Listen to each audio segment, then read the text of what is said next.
आमे विभिन्न वर्गर आज युवक युवती को आज से निजुक्ति मेला करी आज आम निजुक्ति प्रदान कलु 28,346 जन को निजुक्ति देवा स्वच्छ प्रक्रियाकरण भितर ये गोटे आम सरकार बड़ सफलता। ये प्रक्रियाकरण भितर जी भी सामिल हेब जदि किसी अनियमितता देखा जाए ताहले मध्य तांकु नियम अनुसार 10 वर्ष जेल एवं 1 कोटी टंका पर्यंत जरिमाना ता उपरे लागू हब। निश्चित भाव में आम सरकार आसिला परे जो प्रथम आमर प्रतिश्रुति थिला मैनिफेस्टो रे तथा घोषणापत्र रे आमे स्थान देइतिलु जे आम सरकार आसिले आमे सरकारी स्तर रे खाली पड़िथिबा सरकारी पदवी को पूरण करिवु आ 1,50,000 खाली थिबा पदवी को पूरण करिवु आ प्रथम 2 वर्ष रे 65,000 युवक युवती को आमे निजुक्ति प्रक्रिया रे स्वच्छता अवलंबन प्रक्रिया रे ताको निजुक्ति देबु। आज होउची ओडिशार एक गणपर्व रज महोत्सवर तृतीय तथा शेष दिन एवं से गोटे पटे रजर खुशीर आसर रे आमे आज 964 जन को 5टी विभागर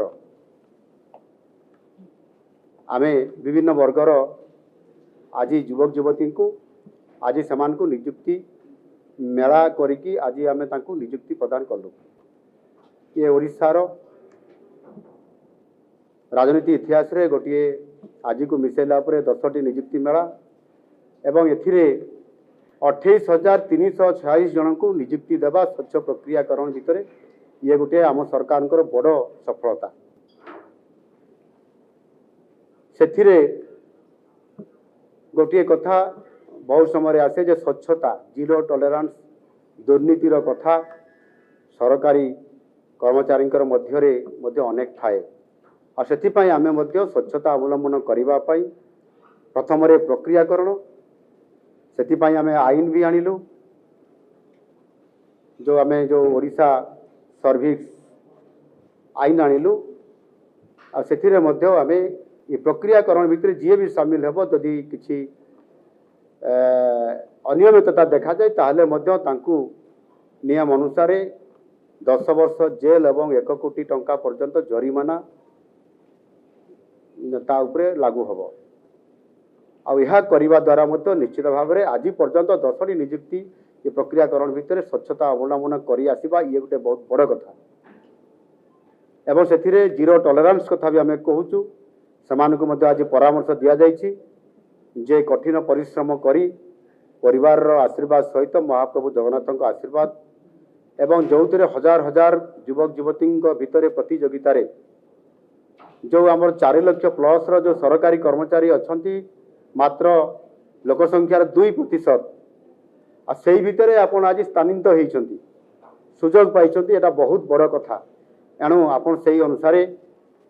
ओडिशार सरकारी कार्य बजेट रे जेभली भाव रे आपण मानकर सहयोग रहिबो भूमिका रहिबो निश्चित भाव रे ई बजेट रो खर्च करिबा प्रक्रिया भितर आपण माने शामिल होचंती एवं ओडिशा को एक यशस्वी करया पई समृद्ध ओडिशा करबा पई आपण माने आज ठारू सरकार रो एक अंश विशेष हिसाब रे काम करबा पई तांको परामर्श दिया गला आ जीरो टॉलरेंस जा कुआ गला सेथिरे दुर्नीति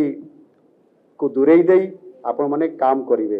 कारण दुर्नीति एभली एक गोटे आम समाजर आम राज्यर व्याधि थिला जहा कि विकास पथरे अंतराय सृष्टि करुथला आ सेति पई समानकु से प्रकार